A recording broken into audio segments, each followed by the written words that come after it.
Bonjour à tous, aujourd'hui nous sommes donc le 22 novembre 2024. Je fais une nouvelle vidéo pour revenir sur l'actualité africaine et en particulier sur l'actualité politique au Mali. Voilà. Donc je vais commencer toujours par l'introduction avec cette vidéo, puis après je fais, comment dire ça, mon commentaire. Un rassemblement dénommé Conférence de solidarité avec les peuples du Sahel à Niamey, capitale du Niger. Dans cet auditorium plein à craquer sous la houlette des militaires, des activistes et leaders d'opinion fustigent la démocratie à la gloire des trois jeunes qui dirigent le Niger, le Mali et le Burkina Faso. 60 ans d'indépendance, pas de routes, pas de l'eau, le peuple ne peut pas se servir de l'eau. L'eau, c'est le source de la vie. Comment nous pouvons vivre, soi-disant, sous la démocratie? Pas d'école. Les gens apprennent encore, même au sol, pas de table banc. Nous pensons que le temps était évolué. Nous ne sommes plus au moment de parler de la démocratie. Le discours est politique et parfois ponctué de sujets plus soft, afin de rallier femmes et enfants à la vision des militaires au nom d'une lutte contre l'impérialisme et le néocolonialisme. Il faut que l'AS s'unisse, il faut que toute l'Afrique s'unisse. Alors les femmes doivent jouer un rôle. Les femmes sont plus que la moitié de la population. C'est pas normal qu'on aura une moitié ou plus qu'une moitié de la population qui va dormir pendant qu'il y a une révolution dehors. Alors il faut que tous les masses soient totalement 100% engagés. Et les mouvements officiels de soutien croient ferme en la mission divine. Dieu nous a donné trois chefs d'État qui sont tous des visionnaires. Trois chefs d'État qui sont là, qui ne défendent que les intérêts de la femme et des enfants. Donc que les femmes se rassurent, qu'elles sachent que vraiment nous avons les trois chefs d'État qu'il nous faut pour leur bien-être, pour leur émancipation. À la suite de Putsch, le Niger, le Mali et le Burkina Faso se sont réunis au sein de l'Alliance des États du Sahel, AES. Voilà, excusez-moi, excusez-moi. Alors là je bloque ça, excusez-moi, voilà, très bien. Bah écoutez, c'est excellent. Hein. Là c'est, comment dire ça, plusieurs associations de soutien là pour l'AES. Donc je suis entièrement avec eux, pour ne pas dire à 100%, à 1000 pour 1000, à 1 milliard pour 1 milliard. En fait, je suis totalement avec eux, j'adhère avec eux, leur démarche de soutien à l'AES, évidemment. Donc là, ce dont il s'agissait, c'était de dénoncer la démocratie. On en est arrivé là. Hein. Oui, parce que finalement, alors que la démocratie, c'est pas quelque chose qui est, c'est pas mauvais, c'est pas une chose qui est mauvaise, mais ça a été perverti. Hein. On est entré dans la perversion, et puis c'est dû au fait que ceux-là même qui prônent la démocratie, ils sont dans une démarche plutôt de, je crois, comment il s'appelle, c'est François de Foulcault, ça émane de lui, parce que moi j'ai dit souvent, comment on appelle ça, la fameuse phrase, le vice rend hommage à la vertu. On m'a dit, je crois que c'est un des monsieur là qui m'a envoyé ce commentaire en 2022 en disant que c'est François de Foulcault, ça émane de lui. Bon. Donc, faut rendre à César, faut rendre à François de Foulcault c'est à quoi ça lui appartient. Hein. C'est lui qui est, comment dire ça, l'initiateur de cette expression-là. Hein. Le vice rend hommage à la vertu. C'est-à-dire que, en fait, les pays comme la France, surtout la France, faut dire, hein, qui parle de démocratie matin, midi et soir, pour ne pas dire de 24 heures sur 24, voilà. Et ça reste théorique. Parce que dans la pratique, nini, nini. Hein? Et je reviens toujours à la fameuse phrase aussi de notre, comment dire ça, célèbre intellectuel, brillant intellectuel, Aimé Césaire, brillant homme politique aussi, qui lui disait dans le discours contre le colonialisme, hein, il disait les Occidentaux rusent avec leurs principes. Moi j'aime beaucoup sa phrase. Ah oui, parce que c'est tellement vrai. Hein. Ils rusent avec leurs principes. Djubian, c'est mon surnom sur le net, accessoirement, mais accessoirement seulement, je suis spécialiste de la France. En revanche, je suis un panafricain convaincu, un panafricain authentique. Donc, ce dont il s'agit, c'est que les frères là-bas, les frères et sœurs, hein, sont allés manifester au Niger, ça s'est passé au Niger il y a quelques jours, pour dire que voilà, on va mettre entre parenthèses, moi je dirais plutôt, au lieu de dire que on balaye la démocratie, non, je dis on met entre parenthèses parce que la période dans laquelle on vit, il est question de révolution, révolution dans tous les pays africains. En tout cas, les pays aliénés là, hein, et puis d'autres aussi, parce que d'autres ne sont pas dans ça, mais hein, voilà, c'est pratiquement tous les pays africains, à de rares exceptions, mais sinon, voilà, hein, on ne va pas dire c'est les 54 pays, mais il y a les pays de l'AES, hein, qui eux sont en train de sortir hein, de cette oppression, de l'impérialisme, du colonialisme, de la France-Afrique. Mais sinon, les autres, hein, surtout la zone francophone, c'est tous des aliénés, hein, pratiquement. Il faut arrêter avec ça. Donc, ce que je voulais dire, c'est qu'on en est rendu là. Hein, parce que le constat a été fait que depuis les pseudo-indépendances en 1960 jusqu'à aujourd'hui, quand on fait le bilan, ça donne quoi? Que dalle, zéro. La pauvreté à toutes les échelles. Les gens n'ont pas à manger suffisamment, les gens n'ont pas à se soigner. Les gens survivent. Pseudo-indépendance. Donc c'est une pure escroquerie qui a été vendue. Parce que, justement, je dis toujours que si on avait laissé, on n'avait pas assassiné les pères de l'indépendance, on n'en serait pas là. Donc il faut qu'on soit convaincu, il faut qu'on soit d'accord sur ce fait-là, c'est une réalité. Puisque c'est le mouvement, comment dire ça, finalement Monrovia qui a remporté la mise. Parce que vous rappelez-vous, toujours, il y avait les partisans de la France-Afrique, hein, les partisans des colonialistes. C'était donc avec Houphouët-Boigny et Senghor et consorts à Monrovia, alors que les panafricains, les authentiques, nos pères, hein, eux étaient la mouvance de Casablanca. Vous voyez? Donc on retrouvait qui? On retrouvait des gens comme Modibo Keïta, des gens comme Ahmed Sékou Touré, des gens comme Nasser, enfin, voilà, des panafricains les vrais. Voilà. Donc Kwame Nkrumah, naturellement, voilà. Ils ont milité pour que l'Afrique soit indépendante définitivement. Il ne faut jamais oublier aussi le fameux Africa Unite de Kwame Nkrumah. Prochainement, je montrerai ces ouvrages parce que ça mérite des discours, ses écrits, c'est excellent. Hein. Donc là, ce dont il s'agit, c'est toujours dans la réflexion, hein, quand on fait des vidéos, là, c'est pour éveiller les consciences. C'est-à-dire que, écoutez, moi, de mon point de vue, hein, toujours perso, je dis, bon, voilà, on a l'expérience du colonel Kadhafi. Justement, j'en parlerai là. Parenthèse aussi sur l'équipe du Bénin qui a été, comment dire, agressée là-bas en Libye. Bon, j'y reviendrai. Mais je fais d'abord mon préalable, introduction, et dire qu'en fait, le colonel Kadhafi est resté plus de 40 ans au pouvoir, et puis son peuple, voilà, il vivait bien, c'est ça. Donc je dis, soit on fait ça, ou alors, on fait la démocratie dans les pays où ça marche très bien, parce qu'il ne faut pas non plus jeter comment on appelle ça, le bébé et l'eau du bain. C'est-à-dire qu'en réalité, dans le monde, il n'y en a pas beaucoup, mais il y a des pays, malheureusement, ils ne sont pas nombreux, mais où la démocratie marche bien, c'est-à-dire qu'il y a l'alternance et on respecte, parce qu'en fait, normalement, quand on vient au pouvoir, on est là pour le peuple, et que par conséquent, on fait ce qu'on peut, et puis si le peuple estime que vous n'avez pas fait ce qu'il fallait, et bien vous partez, et puis l'autre, il prend et puis on se succède ainsi de suite. Maintenant, les pays africains, comme ils ont été inféodés, comme ils sont sous l'emprise des Occidentaux, l'emprise des impérialistes, l'emprise des colonialistes, et l'emprise de la France, on va mettre une parenthèse, selon moi, on met en parenthèse la démocratie, et du coup, il faut des gens patriotes pour diriger les pays pendant un certain nombre de temps. Pourtant, on a des exemples récents. On prend toujours le cas de Jerry Rawlings. Rawlings, il est resté des décennies au pouvoir, comment on appelle ça, au Ghana, et c'est lui-même qui est le père de la démocratie au Ghana. Malheureusement, bon, alors ceux qui prennent la relève après, notamment les, comment on appelle, Akufo-Addo, là, corrompus de première classe. Mais en fait, lui, suite à son expérience, j'ai dit justement, c'est pour ça qu'il faut vérifier, quand il y a les élections, le financement des partis et le financement des candidats. Parce que j'ai cru comprendre, si je ne me trompe pas, que lui, il a été financé par la France et M. Alassane Ouattara. Donc, après, moi, il a été financé par eux. Bon, vous comprenez bien ce que j'appelle le service après-vente. C'est tout à fait naturel. Donc, c'est la raison pour laquelle tous les candidats dans les différents pays pour les élections, il faut que ça soit un financement public à 100%. Ben oui. Comme ça, personne ne va faire le malin. Alors qu'il faut interdire, en fait, voilà. En gros, ce que je veux dire, c'est que c'est surtout interdire un financement extérieur. Voilà. Mais oui, parce que l'expérience de Nana Akufo-Addo, il n'y a pas que lui, puis les France-Africains, là. Après, ils sont financés par des gens de l'extérieur. Bon, mais ils sont obligés. C'est une loi naturelle. Voilà. Donc, je fais ma parenthèse là. Donc, avant de continuer la discussion et puis surtout la vidéo sur le Mali, parce que là, ça y est, on sait maintenant, il y a un nouveau gouvernement avec le nouveau Premier ministre, comment dire, Abdoulaye Maïga, avec ses fameuses phrases.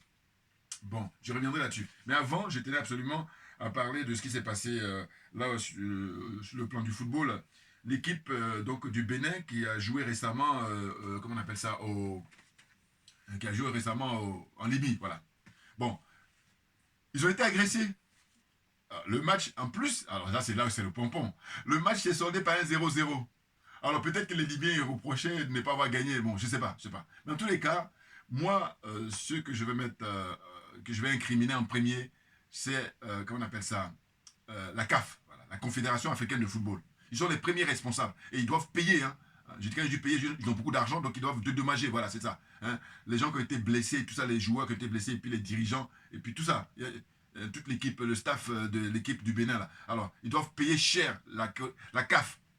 Non, mais c'est pas possible. Moi, pour moi, je trouve ça facile pour établir les responsabilités. Je comprends pas que les gens ne soient pas sincères, parce que les gens sont corrompus, c'est pour ça. Moi je ne suis pas corrompu, c'est parce que je suis à l'aise pour dénoncer. Hein. C'est pour ça que ça m'étonne d'ailleurs. Je vous dis, j'ai dit, je comprends pas. Dans un cas comme ça, c'est la CAF qui est responsable. Parce que ce sont eux qui sont les maîtres d'œuvre pour organiser les compétitions, donc ils doivent tout mettre en œuvre. Alors on me dira, oui, mais c'est pas eux qui dirigent. Mais oui, mais dans ce cas-là, on a l'expérience de la Libye. La Libye, on sait que depuis l'assassinat du colonel Kadhafi, c'est vraiment le chaos là-bas. Donc à partir de là, on peut écarter la Libye pour l'instant des compétitions. Et puis après, quand il y aura la norme là-bas sur le plan politique, et puis on pourra revenir. Parce que en octobre dernier, il y a eu l'expérience de l'équipe du Nigeria. Et d'ailleurs, j'ai apprécié eux leur réaction. Le Nigeria devait jouer là-bas en Libye. Alors il paraît que leur avion est parti du Nigeria pour atterrir. Et quand ils arrivent en Libye, au lieu de les faire atterrir, habituellement c'est dans la capitale, ou en tout cas dans la ville où la compétition va se dérouler. Hein? Eh bien non, on les a fait atterrir, je sais pas, à l'autre bout du pays, et puis on leur dit, vous allez prendre maintenant les petits trucs là pour les déstabiliser, quoi. Puis même le mot est faible, n'importe quoi. Vous voyez? Donc, ce qui s'est passé, c'est que le Nigeria, l'équipe du Nigeria, ils ont dit, la fédération Nigeria a dit, non, on vous donne le point, allez, parce donc ils ont fait rentrer leurs joueurs pour leur sécurité. Bien entendu. Alors, les Béninois, ils ont joué un peu plus, ils ont joué les plus courageux, ils ont cru à je sais pas quoi. Donc, ils sont allés, bon, mais ils ont payé les frais. Mais cela dit, c'est pas eux que je vais reprocher, je reproche à la CAF, et puis aussi l'Union africaine. Dorénavant, là on est en novembre 2024, il faut arrêter de parler de l'Union africaine. Hein. Dorénavant. Non, parce que on dit de l'Union africaine, mais elle n'existe pas. Enfin, parce que je dis toujours, il y a la théorie et la pratique. Dans la théorie, on dit l'Union africaine, mais dans la pratique, il n'y a rien. Donc après, comme il n'y a rien, on ne va pas continuer. Sinon, on continue dans l'escroquerie encore. Mais l'escroquerie, elle est permanente, hein, à tous les niveaux. Et malheureux, je le regrette naturellement. Il ne faut pas penser que j'adore ça. Non, c'est malheureux, c'est n'importe quoi. Et c'est pas difficile ça. Ce que je dis toujours, je dis, mais si les choses aussi faciles, vous n'arrivez pas à être à la hauteur, comment voulez-vous faire des trucs beaucoup plus complexes? C'est incompréhensible. Vous voyez? Donc là, franchement, il faut que les dirigeants du Bénin, alors que je ne supporte pas Patrice Talon, mais là, voilà, le Bénin doit porter plainte contre la Confédération africaine de football, la CAF. Voilà, ils sont responsables. Pareil pour le Nigeria aussi, qui paye beaucoup d'argent, parce qu'ils ont beaucoup d'argent, hein. Des voleurs, des voyous comme ça en col blanc. Ah, ça m'insupporte, moi. Ah oui. Non, parce que si vous n'êtes pas à la hauteur, bon, mais confier la gestion de ces trucs-là à quelqu'un d'autre, à d'autres personnes beaucoup plus qualifiées, des personnes sérieuses. Voilà. Hein? Parce que vous avez des obligations. Il faut les remplir. Qu'est-ce que c'est qu'un match de foot? Les gens se déplacent et puis ils sont menacés, ils sont tabassés. Mais ça ressemble à quoi? Et en plus, c'est même pas seulement les supporters, c'est même les forces de l'ordre en Libye qui chicotent. Mais on a envie de rigoler, en même temps, c'est énervant. Voilà. Bon, je ferme cette parenthèse-là. Pareil, tout ça est disponible sur Internet. Donc, vous pouvez vous informer. Vous allez là-bas, vous tapez Bénin contre la Libye. Mais je vous dis, quand tu regardes le score 0-0, on se dit, mais en fait, qu'est-ce qu'ils voulaient? Je dis même, je crois que si la Libye battait le Bénin, ils allaient quand même les frapper. Vous savez quoi? En fait, tout était sujet pour montrer leur haine, montrer leur sauvagerie, voilà. Et puis maintenant, avant de terminer, j'ai dit, bon, j'ai pas le temps de faire des recherches, mais toujours par mon bon sens. Et là aussi, pareil, faites des commentaires. Hein, dites-moi si je me trompe. Est-ce qu'à l'époque, quand le colonel Kadhafi était au pouvoir, il y a eu des matchs? Voilà. Il y a eu des compétitions? Voilà. Dites-moi comment ça se passait. A priori, je pense que ça se passait bien. Voilà. C'est-à-dire que ça se passait comme dans la plupart des pays où là, c'est pour se distraire. Hein. On n'est pas, là, ils ne sont pas en guerre. Là, ils sont venus pour se distraire, faire la fête. Le sport, c'est la fête. Eh bien non. Les autres, non, ils sont plutôt dans une démarche de violence, d'agression gratuite. Bon. Donc, j'ai dit... Là, on voit bien que les Occidentaux, ceux qui ont assassiné le colonel Kadhafi, c'est David Cameron, Nicolas Sarkozy, Barack Obama, toute cette liste-là, hein, Hillary Clinton, tout ça, la clique-là, sont eux qui ont fait assassiner le colonel Kadhafi. Eh bien, regardez maintenant le chaos qu'il y a. Hein? N'importe quoi. Donc, ce sont eux les premiers responsables. Il faut toujours hiérarchiser. Voilà. Et là, ils sont tranquilles, ces gens-là, alors qu'ils devaient être arrêtés et puis être jugés publiquement. Hein. Procès public. Bon, allez, je fais ma parenthèse. Maintenant, je reviens au Mali. Alors, le Mali, on a maintenant le nom du nouveau Premier ministre. Bon, lui, il a déjà assuré l'intérim. Hein, c'est Abdoulaye Maïga, 43 ans. Il est né le 12 mai 1981. Bon, il faut dire que Le Mali, bon, je vous donne mon point de vue, hein. Là aussi pareil, apportez vos commentaires, parce que moi je crois que je suis un homme libre, ce que j'adore d'ailleurs, c'est que je dis des trois pays, c'est-à-dire le Mali, le Burkina et le Niger, le Mali, je trouve qu'ils sont bling-bling, voilà, alors qu'ils sont numéro un pour nous libérer, hein. Mais comme j'aime bien dire moi ce que je pense, je dis le Mali, des trois pays, c'est le pays le plus bling-bling des trois pays là, j'entends, parce qu'ils ne sont pas plus bling-bling, la Côte d'Ivoire est numéro un au niveau bling-bling, et puis voilà, donc vous voyez, j'aime bien ces genres de classements, bling-bling, voilà. Et puis aussi, il y a l'histoire politique. Et puis, pareil, j'ai pas eu le temps de regarder, mais vérifier dans ces trois pays-là, quel est le pays où il y a eu le plus de coups d'État. C'est-à-dire le renversement de régime. Voilà. On va plutôt dire ça. Je préfère utiliser ces termes-là. Dire renversement de régime. Vous voyez? Il y a eu combien? Il y en a eu beaucoup. Donc, a priori, si je ne me trompe pas, je crois que c'est au Mali où il y en a le plus. Je ne sais pas, a priori. Pourquoi je dis ça? Je vous suis mon raisonnement. Je dis par là qu'il y a une certaine instabilité quand même. Vous voyez?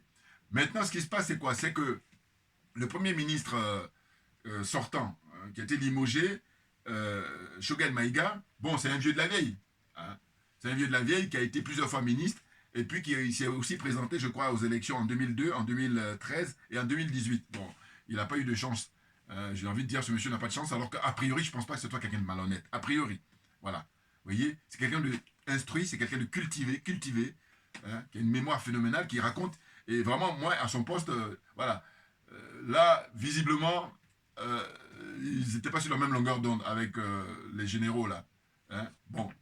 Maintenant, je me dis quoi? Je me dis, on assiste à quoi? On assiste, ça veut dire qu'on assiste à une seconde rectification de la marche de la révolution au Mali. Pourquoi je dis ça? C'est que, rappelez-vous, vous avez eu la première rectification, c'était à l'époque, quand ils ont pris le pouvoir en 2020, eh ben, ils ont fait appel à un ancien colonel à la retraite qu'ils ont mis, et puis ils ont pris aussi un civil comme premier ministre, là c'était Mokhtar Wan.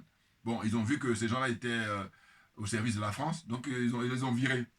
Alors, je crois pas que... Bon, je dis je crois pas, parce que quand on regarde ses discours, il avait des discours musclés, le premier ministre, comment on appelle ça, Abdoulaye... Enfin, Abdoulaye, non, Choguel Maïga, voilà. Hein. Et puis, rappelez-vous, quand il a tenu des discours à l'ONU, où il a parlé du fait que la France ils les ont laissés en plein vol, voilà. Hein, donc il avait un langage libre, il avait un langage franc. Mais bon, je crois que les militaires au pouvoir, les généraux là, ils ne le sentent pas. Voilà. Donc du coup, lui, ses partisans, le pauvre, il était pris en plusieurs feux. Hein. Il était pris entre, comment dire, ses partisans hein, qui le poussaient pour que, voilà, il se montre libre et puis aussi pousser les militaires dehors. Et puis les militaires qui, eux aussi, le soupçonnent de ne pas être clair. Enfin bon. Mais cela dit, pourquoi je suis indulgent avec lui? C'est que je dis, je ne crois pas que ce soit quelqu'un de... Je crois que c'est quelqu'un de désintéressé. Voilà. Au sens, je veux dire que on ne le soupçonne pas de magouille, on ne le soupçonne pas d'enrichissement. Voilà. Parce que moi, c'est là où je ne négocie pas du tout. Ah oui, ah oui. Ceux qui veulent s'enrichir, allez-y faire autre chose. Heureusement qu'il y a ça, ça existe dans le monde. Voilà. Mais quand tu viens faire de la politique, quand tu viens pour occuper des mandats, moi, je ne négocie...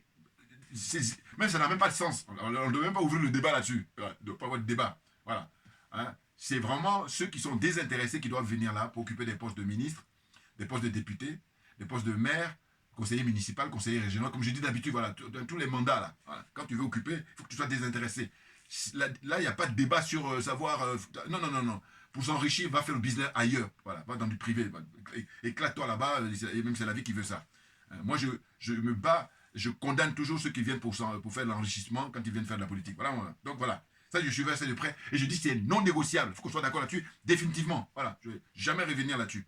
Voilà. Donc, je disais que, d'une certaine façon, on pourrait dire que c'est une seconde rectification. En tout cas, les militaires qui ont fait la révolution au Mali. Hein. Maintenant, il faut souhaiter justement qu'ils restent dans la droite ligne pour une bonne gouvernance. Hein. Voilà. Bonne gouvernance, ça veut dire que pas d'enrichissement personnel, pas de copinage, pas de... Hein, voilà. Il faut qu'on soit sérieux, parce que l'enjeu est énorme. On revient de loin, on revient de très loin. Vous voyez, déjà ce qui est intéressant, c'est qu'avant de faire cette vidéo, j'ai regardé un peu, et j'ai vu que, justement, le général Assimi Goïta, il est en lutte contre les sociétés étrangères, là, les multinationales là, qui sont là-bas, du fait qu'ils ne payent pas les impôts, ils ne payent pas les droits de douane, ils ne payent rien. Ils sont tranquilles, ils viennent là, ils pillent les richesses, notamment l'or, puisque je crois que tu savras que le Mali est un des premiers producteurs en Afrique de l'or, eh bien, tranquillement, ils ne payent rien comme...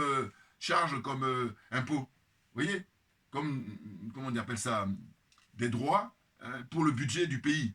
Donc, ce qui est intéressant, c'est que récemment, ils ont arrêté les dirigeants d'une société comment on appelle ça, d'extraction de l'or, là. C'est une société, ce sont des Canadiens, enfin c'est un Anglais le patron, et puis 2 autres collaborateurs à lui, mais la société elle-même, elle est australienne, voilà, Australie.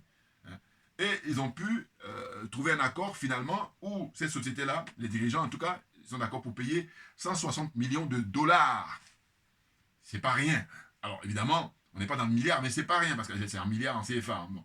Mais on ne va pas parler de CFA, parce que monnaie de singe. Bon, on va parler plutôt de dollars. Donc 160 milliards, l'accord qui a été trouvé, 160 milliards, enfin 160 millions de dollars, voilà. 80 millions de dollars sont déboursés, et puis là, ils ont prévu de débourser les 80 autres millions de dollars dans les échéances qui viennent. Voilà. C'est très, très intéressant. Parce qu'il faut toujours s'imaginer, avant cette expérience-là, qu'est-ce qui se passait pour ceux qui ont dirigé le Mali auparavant. Voilà. Donc le manque à gagner, énorme, énorme pour l'État du Mali, et puis les autres pays aussi. Voilà.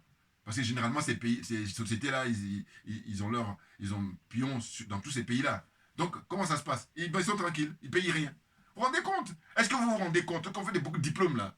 Non, les corrompus, là. Bon, donc on en revient encore pour dire quoi? Pour dire que il n'y a pas seulement la société australienne, il y a eu aussi, je crois, si je ne me trompe pas, une société canadienne. Eux, par contre, là, l'arrangement entre l'État malien et eux, c'est que finalement, ils ont pu payer à l'État malien le manque à gagner, je crois que c'est de l'ordre de 80 millions de dollars. Mais vous vous rendez compte?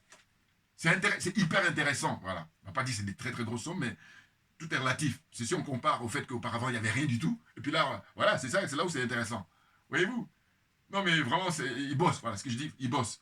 Maintenant, je vous dis encore une fois, moi, je ne supporte pas le copinage, je ne supporte pas les arrangements entre amis. Non, non, je dis, si tu veux faire ça, va dans le privé. Mais quand on est dans le domaine public, qui est pour servir l'intérêt général, il faut que tout le monde y trouve son compte. Et pour que tout le monde y trouve son compte, il ne faut pas dire, je vais coopter mon frère, je vais coopter un membre de ma famille ou mon ami. Non, non, non, non. On doit prendre tous les citoyens dès lors qu'ils peuvent répondre en tant que patriotes à la compétence qui est requise, voilà, pour faire le boulot. Voilà, c'est ça dont il s'agit. Il faut qu'on soit d'accord là-dessus. Donc la suite. La suite, c'est... donc je disais... Alors, nouveau Premier ministre, donc, il remplace le Premier ministre Choguel Maïga. Bon, Choguel Maïga, il faut quand même le respecter, hein, voilà. Parce que je vois qu'il y a beaucoup de frères panafricains là, qui lui tapent dessus, le pauvre. Mais oui, il faut le comprendre, moi, je pourrais être contre lui si je soupçonne enrichissement personnel, voilà. Mais sinon, si tu ne fais pas pour t'enrichir, voilà. Parce qu'il y en a tellement. Si vous faites des statistiques, vous allez voir que 99%, ils cherchent à s'enrichir. Alors que lui, il vient là pour servir le pays, c'est un vrai patriote. Il n'a pas eu de chance simplement dans son parcours politique. Il n'a pas de chance. Ben oui. Bon, il faut dire aussi, est-ce que les élections, quand il s'est présenté en 2002, il s'est présenté en 2013, il s'est présenté en 2018, est-ce que les élections sont passées de façon régulière? Est-ce qu'il y a eu de la transparence? Parce que je veux dire, quelqu'un comme lui, je suis sûr que la France, depuis longtemps, ils n'ont pas confiance en lui. Parce que c'est la France qui a aidé les IBK, là. Voilà. Donc, c'est pour ça que je dis, moi, tout ça demande à ce que ça soit revu. Voilà. Et toujours, c'est par le manque de moyens. Sinon, s'il y a les moyens, je vous dis, moi, alors là, je me veux sérieux, donc on va regarder ça de près. Mais il faut donner les moyens, parce qu'il faut avoir le temps. Il faut financer. Bah oui, naturellement. Vous voyez? Donc, je me disais qu'il faut le respecter. Le monsieur, 66 ans, c'est un ancien. Enfin, un ancien. Bon, là aussi, tout est relatif. Mais en tous les cas, ce qui est sûr, c'est que lui, ça fait 50 ans qu'il fait de la politique. Donc, vous vous rendez compte, quand il a commencé à faire de la politique, il ne s'est même pas encore né ceux qui sont actuellement au pouvoir. Voilà. Sachant que les plus âgés, ils ont quel âge? 43, 44 ans. Sinon, ça tourne autour de 40 ans, 41 ans. Vous voyez? Les généraux, là. Voilà. Mais je vais terminer ma vidéo en leur rendant hommage naturellement. Parce que je vous dis, ils sont en train de travailler, mais il ne faut pas qu'il y ait enrichissement. J'insiste, pas d'enrichissement personnel. Il faut de la bonne gouvernance. Si vous êtes exemplaire, eh bien, vous allez rester longtemps au pouvoir. Prenez l'exemple toujours sur les gens qui étaient avant vous. Je pense au capitaine, malheureusement, qui a été assassiné par les Français. Capitaine Thomas Isidore Noël Sankara. Mais vous voyez, là, on est du côté francophone. Mais du côté britannique, eh bien, à l'époque, Jerry Rawlings, il a pu le rester longtemps au pouvoir. Pourquoi? Parce que lui, quand il a fait le renversement du régime, eh bien, quand la reine d'Angleterre voulait se mêler, il lui a dit, occupez-vous de vos oignons. Vous nous laissez tranquille. Et voilà, ils sont retirés. Alors que les Français, eux, parce que je dis, il ne faut jamais oublier l'approche française et l'approche des anglo-saxons. Les Français, nous, quand ils nous regardent, nous les Africains, nous les Noirs, quand ils sont de bonne humeur, ils nous prennent pour des grands enfants. Quand ils sont de bonne humeur, je précise ça. Ça, c'est toujours mon point de vue. Quand ils sont de mauvaise humeur, ils estiment que nous sommes des esclaves jusqu'à la fin de nos jours. C'est ça qui montre ça. Regardez, la jeune, comment on appelle ça, députée, l'honorable, 22 ans, elle a l'âge de ma fille, là-bas en Australie. Elle a fait le haka pour dire, voilà, les droits de nos aïeux, là, on va les maintenir, on va garder nos terres. Et vous n'allez pas nous les prendre. Eh bien, la proposition de loi, je ne sais pas, qui était un parti minoritaire là-bas, des extrémistes anglais là, ils voulaient instaurer ça. Non, non, non. Donc ils ont fait marche arrière. Mais le côté français, eux, ils ne veulent rien savoir. Ils font tout par le matraquage, ils font tout par, comment dire ça, matraquage? En tout cas, par la violence, c'est-à-dire la force armée, la gendarmerie, l'armée, tout ça, la police, pour tabasser les gens. Vous voyez, pour bafouer les droits des gens. Puis alors qu'en longueur de journée, dans leur bouche là, ils ont le droit de l'homme. C'est fatigant, hein. Enfin, comprendre qui veut, comprendre qui peut. Vous voyez ce que je veux dire? Parce que les cas sont multiples. Regardez, en Nouvelle-Calédonie, là aussi pareil, ils rusent avec leurs principes. Parce qu'ils ont signé des accords à l'époque. Il y a eu des morts et tout. Au lieu de respecter ça, ils sont maintenant en train de chercher à vouloir la faire à l'envers au peuple des Kanaks. C'est pour ça que les gens se révoltent. Pareil en Martinique, pareil en Guadeloupe. Alors là encore, bon, c'est pas tout à fait pareil parce qu'en Martinique, eux, ils parlent de vie chère. En Guadeloupe, c'est pareil. Mais par contre, en Nouvelle-Calédonie, eux, carrément, ce qu'ils veulent, c'est leur indépendance. Clairement. C'est tout. Et puis d'ailleurs, moi, j'ai toujours dit, je milite pour que tous ces pays-là, Guadeloupe, Martinique, La Réunion, la Guyane, tout le monde a son indépendance. Point barre. Non, parce que, attendez, vous n'avez pas l'indépendance, comment vous vivez? Donc à un moment donné, il faut l'indépendance. Voilà. Moi, je dis toujours qu'on fait le bilan. Hein. On fait le bilan pour savoir, depuis X temps, qu'est-ce que ça donne? Le fait que vous ne soyez pas indépendant. On vous humilie. Vous êtes là même en train de commander la vie, dire là. Bon, je ferai une vidéo quand j'aurai le temps. Toujours pareil, c'est une question de temps. Voilà, je me force à faire la vidéo là aujourd'hui par exemple, mais à vrai dire, vous me connaissez. Et dans le passé, quand je suis vraiment dispo, je peux faire dans la journée 2 ou 3 vidéos. Mais là, je ne suis pas vraiment dispo. Bon, donc je fais ce que je peux. Hein? Donc voilà. À un moment donné, en train de faire des manifestations à Paris pour demander diminuer-nous la vie. Non, mais ça fait pitié. Moi, c'est pitoyable. Donc je reviendrai sur le cadre de la Martinique, là. Manifestation avec le jeune frère Rodrigue, chez R. Qui a beaucoup de mérite. Voilà, j'espère qu'il a été libéré là.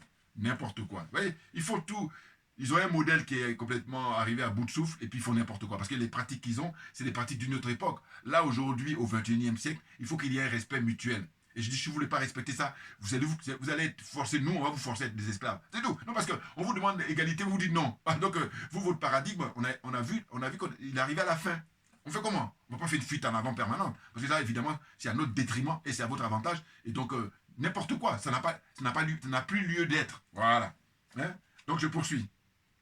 Pour dire que donc faut respecter le Premier ministre Choguel Maïga, il faut lui donner une bonne retraite là, et puis bon, alors c'est vrai que d'aucuns disent, oui, mais il faut qu'il la ferme. Oui, c'est vrai, il doit faire attention à ses propos, parce que les militaires, ils rigolent pas. Voilà, bon. Oui, parce que c'est pour nous libérer, et donc, comme on dit toujours, on ne peut pas faire les omelettes sans casser des œufs, naturellement. Mais je vous dis encore une fois, je reste vigilant sur la bonne gouvernance et puis pas d'enrichissement personnel. Ah non, parce qu'une fois que je chope ça, je dis alors là, moi, je négocie pas là-dessus. Je dis, bah, va faire autre chose. C'est tout. Parce que tu peux prendre l'argent de tout le monde et puis faire toi ton petit malin. Et or, c'est ce qui se passe malheureusement avec les Alassane Ouattara, avec les Patrice Talon, avec qui encore là. La liste est longue. Hein? L'autre du Togo là. Je ne vais pas le lâcher jamais. Hein? Oh, faut Yassimbe. Ah, mais vous pouvez pas imaginer. C'est pour ça que l'autre là, des RFI, là, des voyous comme ça, Alain Foucault, là. Ah, ils m'énervent ces gens-là. Enfin bon, bref. Donc on poursuit. Donc je disais que ce qui se passe, c'est pour moi, les militaires, visiblement les généraux, ils ont décidé de prendre les choses en main, puisque maintenant, le président de la République du Mali, c'est le général Assimi Goïta, et puis le Premier ministre, c'est le général de division, je veux que savoir, hein, Abdoulaye Maïga. Mais Abdoulaye Maïga, bon, Chamu dit, s'est illustré dans ses prises de parole, surtout il était le porte-parole du gouvernement longtemps. Là maintenant il a laissé la place à un civil, mais lui il a des déclarations directes, et c'est ainsi que on a quelque chose en commun. Voilà, je veux dire, j'aime bien. Hein, il ne tourne pas autour du pot. Hein, droit au but, il dit les choses comme ça. Bah, bah. Et lui d'ailleurs, rappelez-vous, c'est lui qui avait inauguré le... Je répète, quand il dit quelque chose, il le répète. Voilà, ça, on lui doit ça, oui. Il peut répéter au moins 3 fois pour que ceux qui sont sourds, là, ils comprennent. Voilà. Et donc, déclaration à la télévision malienne à plusieurs reprises. Et puis, quand il a été à l'ONU, ah bah là, il a chicoté tout le monde là-bas. À l'ONU, il a chicoté les Français, il a chicoté les chefs d'État africains, et puis il a fait une spéciale dédicace à M. Alassane Draman Ouattara. C'est lui qui a donné le surnom de... Il dit, il dribble lui-même, et puis il dit le chameau. Moi j'adore. Bon, donc... Hein? Donc pas d'enrichissement personnel, hein, monsieur Abdoulaye Maïga. Moi mon problème est là, c'est là où moi je sors carton rouge. Donc, alors son parcours, il est brillant. Alors là, il a beaucoup de diplômes et puis voilà. Donc, il a une bonne formation là. Vraiment, c'est bien là-dedans. Maintenant, il faut l'intégrité morale à long terme. Hein, voilà, parce qu'il ne faut pas que ça soit juste sur 5 ans et puis après on commence à montrer son vrai visage. Hein, donc, alors lui, Premier ministre par intérim hein, pendant plus de 3 mois, hein, de 21 août au 5 décembre 2022. Hein, en 2022, parce que le Premier ministre Choguel Maïga, il avait eu un AVC. Voilà, Dieu merci, il est sorti bien, il a guéri. Bon, donc pendant ce temps-là, lui, il avait assuré l'intérim. Bon, je peux comprendre, tout le monde a bien compris maintenant que c'est l'homme de, enfin, il est le bras droit. Hein, en tout cas, voilà, le petit, enfin le petit, je crois qu'il est un peu plus âgé que, ils ont peut-être 1 an d'écart, voilà. Bon, en tous les cas, c'est le gars de Assimi Goïta, on a bien compris, voilà, parce que quand ils ont fait le coup d'État, lui, il n'était pas là-dedans, et ils étaient 5, et puis il est venu les rejoindre après, vous voyez, donc c'est assez intéressant à observer, voilà. Donc lui, il est docteur en sécurité internationale, hein, donc doctorat qu'il a eu en 2011, donc voilà, au niveau intellectuel, c'est du lourd, hein, il a un doctorat en 2011 de sécurité internationale à l'université Jean Moulin, il a été formé en France. C'est extraordinaire. Bon, il est titulaire d'un diplôme en diplomatie, un droit international en 2005 qu'il a obtenu en Algérie, voilà.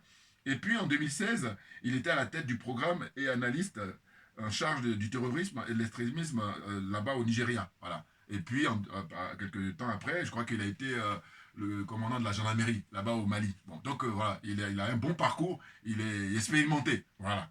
Hein?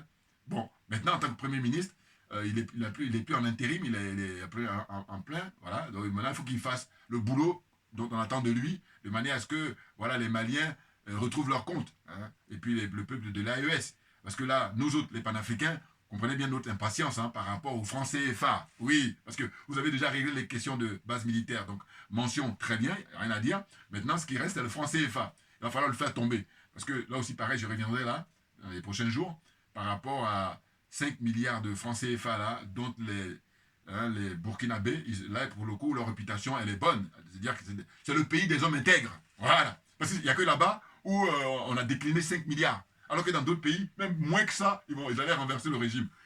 Suivez mon regard et puis comprenne qui veut, comprenne qui peut. Voilà, je poursuis. Donc tout ça est intéressant. Tout ça est intéressant. Voyez-vous, bon, mon frère Tunkara, là, qui est aux États-Unis, bon, je crois que je ne vais plus le regarder. Vous savez pourquoi je dis ça? C'est que moi, je suis très curieux. Je vous dis, moi, je regarde tout. Voilà. Eh bien, le constat que j'ai fait, c'est que Sékou Tunkara, qui est malien, patriote, là-bas, il est basé aux États-Unis. Bon, lui, quand il parle maintenant du Premier ministre Abdoulaye Maïga, bon, mais il dit du bien. Alors, on me dirait qu'il n'a pas le choix. Mais oui, mais non, mais où j'ai pas été d'accord, c'est le fait qu'il a été très critique vis-à-vis de lui. Hein? Il a même accusé de tout. Parce qu'évidemment, il disait que c'était lui qui voulait la peau de celui qui soutenait, comment dire ça, Choguel Maïga. Mais en fait, on peut dire que tout le monde a le droit de se tromper, mais le problème, c'est que je le reproche, c'est que je dis, il avait été tellement loin dans les insultes, les invectives vis-à-vis de Abdoulaye Maïga, que maintenant tu commences à dire du bien, là, tu vois, c'est, non, il devait avoir de la réserve, voilà. Alors, pas forcément dire du mal, mais en tout cas, se garder de dire du bien tout de suite. En plus il est très rapide, hein, et là, je dis, non, t'es pas sérieux, voilà. Je vous dis, moi, quand j'observe à la ligne et puis je vois que t'es pas sérieux, donc je prends mes distances, parce que là, je suis que c'est pas sérieux, voilà. Bon, il y a des gens qui savaient déjà, hein, bon, mais moi, j'ai besoin de bien constater. Ouais, c'est ce qu'on appelle la liberté, voilà. Donc voilà, hein, je vais moins le regarder maintenant parce que là, pour le coup, je ne le trouve pas crédible. Mais il y en a, je suis sûr qu'avant moi, il y a des gens qui ne le trouvent pas crédible. Mais moi, il m'amusait aussi 2 fois parce que, comme il dit quoi? Il dit très, très intéressant. Donc ça me fait rire, bon, c'est pour ça. Ça permet de se détendre si vous voulez. Bon, donc pour poursuivre et puis terminer, hein, parce qu'on va arriver à la fin, ben, je vais rendre hommage justement aux généraux. Je l'avais dit dans le passé. Les généraux au Mali, hein, donc ils sont passés les généraux là, le conseil des ministres qui s'est tenu donc le 16 octobre à Bamako a décidé de promouvoir une dizaine d'officiers, voilà, c'était une dizaine. Hein.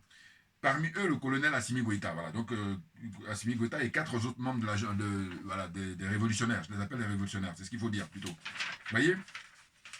Donc, Assimi Goïta, alors colonel, président de CNSSP lors de la cérémonie du 61 ans. En fait, je vais cacher et puis je vais montrer.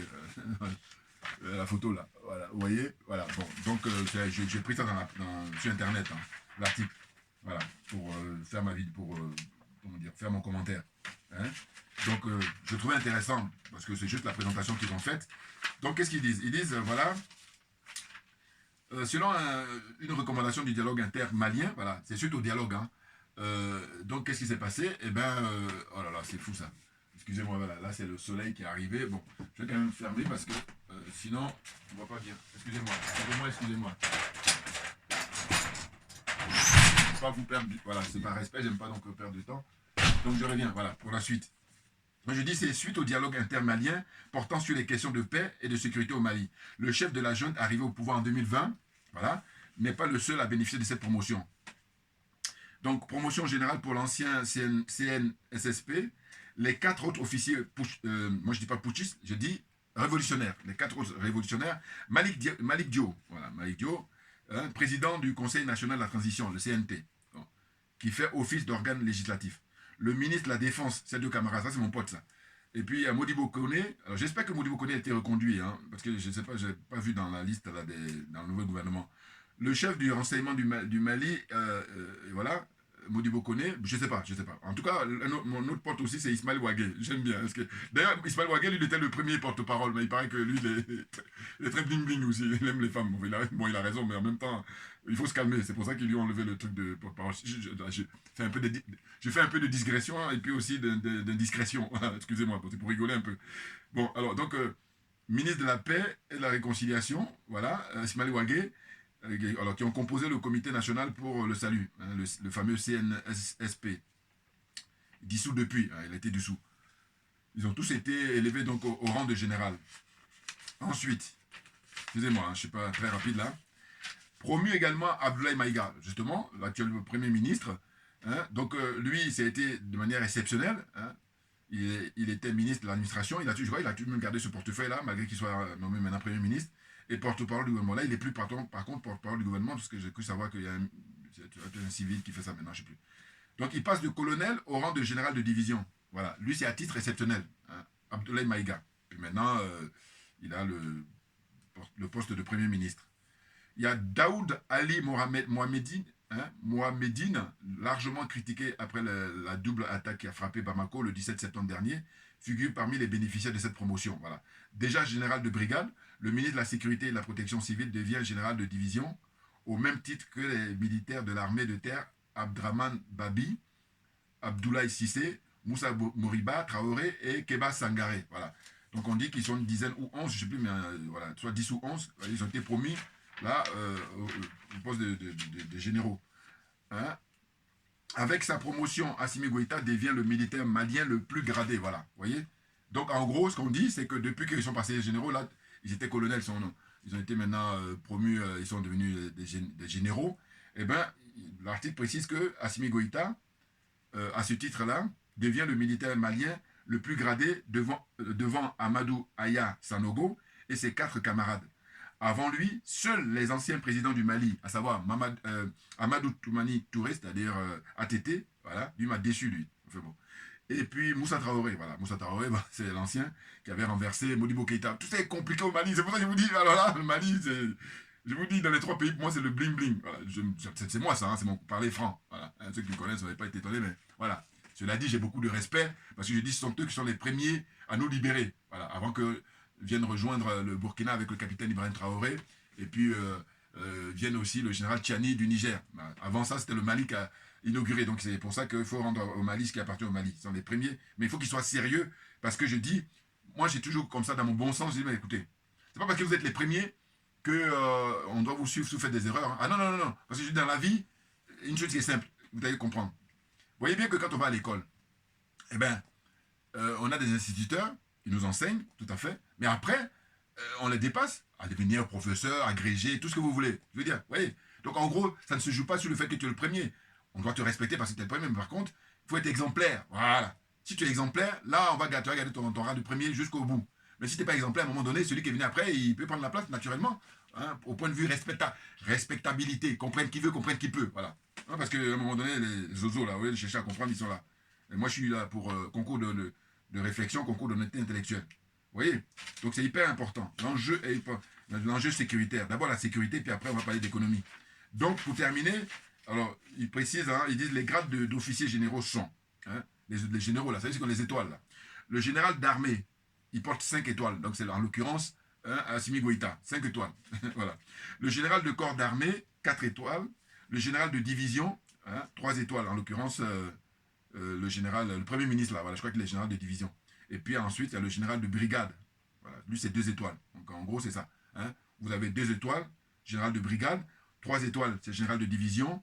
4 étoiles, c'est comment dire, général de corps d'armée. C'est ça, hein? C'est ça. Et puis 5 étoiles, c'est le général d'armée. Voilà. Alors, le président Assimi Goïta, il est le général d'armée. Voilà. Et je vous dis, il rejoint là Moussa Traoré et puis ATT. Voilà. ATT m'a déçu parce qu'en fait, quand il est arrivé à l'époque, pour moi, ATT était dépassé par les événements. On dirait qu'il n'est pas le seul. Pareil, IBK aussi était dépassé par les événements. Bon, simplement, ils sont restés longtemps alors qu'ils devaient partir. Voilà. Il faut partir quand on sait qu'on n'est pas à la hauteur. C'est ça dont il s'agit. Donc là, je vous dis, souhaitons que il continue à travailler, à bien travailler pour le peuple, hein, les peuples de l'AES, le peuple africain en général, et l'AES en particulier, et qu'il soit exemplaire parce que c'est la meilleure façon pour que les choses se passent très bien et puis qu'il puisse avoir d'autres personnes qui les rejoignent. Bien entendu. Puis je dis là encore, je me répète, il n'est pas question de faire adhérer n'importe qui à l'AES. Voilà. Pour entrer à l'AES, il faut avoir le préalable de savoir que il faut se débarrasser des bases militaires françaises. Il faut en finir avec le franc CFA. Voilà. Et là aussi, on ne va pas négocier. Voilà. C'est-à-dire qu'il faut faire comme a fait le Mali vis-à-vis de la France. Il faut faire comme a fait le Burkina vis-à-vis de la France. Il faut faire comme a fait le Niger vis-à-vis de la France. Voilà. Une fois que vous avez fait ça, maintenant, vous pouvez adhérer à l'AES. C'est hyper important. J'insiste là-dessus parce que je dis, regardez, il ne faut toujours pas oublier l'expérience de la CEDEAO. La CEDEAO, à l'époque, pourtant, il y a des militaires qui avaient créé ça, militaires civils. Mais qu'est-ce qu'on a constaté? C'est que finalement, avec le temps, hein, avec du recul, on a constaté qu'il y avait beaucoup de France-Africains. C'est-à-dire que la France avait très rapidement infiltré la CEDEAO. Et c'est pour ça que quelques décennies après, qu'est-ce qu'on voit? La CEDEAO appartient à la France, appartient aux Américains, hein, mais sûrement pas aux Africains, clairement. Sinon, on n'en serait pas là. Voilà. Maintenant, qu'est-ce qu'on nous dit? On nous dit qu'en fait, comme l'échéance est en janvier, là on est en mois de novembre, là, bientôt on va rentrer en décembre, là, dans une semaine. Donc ça reste ça se joue sur maintenant quelques 6 semaines. Voilà. Et bien là, le Mali, le Burkina et le Niger, les pays de l'AES, ils seront définitivement out. Enfin, ils vont finir avec la CEDEAO. C'est pour ça que les partisans, les France-Africains, là, les impérialistes, les colonialistes et les adeptes de la France-Afrique, ils sont en train de mettre le paquet pour s'aimer le chaos là-bas et de manière à ce qu'ils remettent en cause la sortie définitive, hein, de ces 3 pays-là. Or, il n'en sera rien parce que c'est pas dans notre intérêt. Vous voyez, hein, ceux qui veulent se contenter des miettes, c'est leur choix, mais qui nous foutent la paix. Parce que, je dis, vous voyez, ces pays-là, eux, ils vivent tranquillement, alors qu'ils passent leur temps à obliger les gens à revenir en prison. Tout le monde rentre en psychiatrie à un moment donné. Je dis, en fait, les gens font le malin, mais en temps normal, moi, je dis, si j'avais les moyens, en psychiatrie. Et là, c'est de la moindre mesure. Hein. Voilà, sinon, je vais dans des pays où on dit 500 coups de fouet. Ça me plaît, ça. Mais non, parce qu'il y a des gens, tu sais, tu vas les aider, ils veulent rien savoir. Donc, qu'est-ce qu'on fait? Bouillard, on est trop bon. Je m'arrête là, parce que sinon, je suis parti dans des trucs. Merci beaucoup en tout cas, et puis je vous dis, c'est par rapport à manque de disponibilité, mais on fait tout le maximum pour tenir la barre. Merci bien, et puis à très bientôt. On lâche rien, comme j'ai pas l'habitude de dire, mais parce que c'est nous qui avons raison et personne d'autre. Voilà, merci.